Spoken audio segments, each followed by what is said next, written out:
This is a paint colour floor plan. As you can see, it's colour coded on a floor plan. So where it says Dulux Beige Royal Quarter Pink or Beige Royal Half, that means that you could use Beige Royal Quarter or Beige Royal Half, depending on what you prefer. And all the pink areas is that colour, pink, pink, pink, pink. So therefore with the blue, I suggested Dulux Light Leather or Tapestry Beige.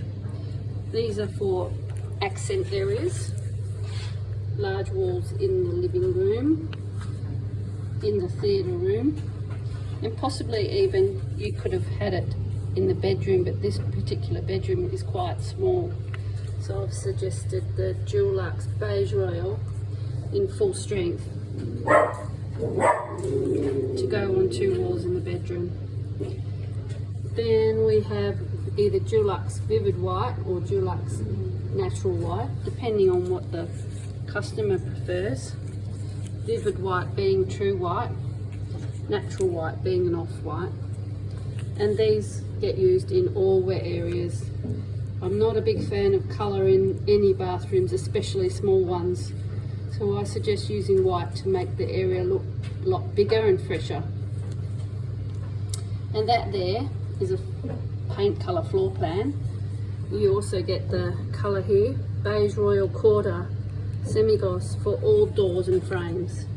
So there's orange, orange, orange, any door and frame, architrave, skirting, Beige Royal Quarter, which is this one down here. And that's how I work it, so that there's no mistakes when it comes to painters on the job. If they don't get clear instructions, the job won't get done properly, in my opinion.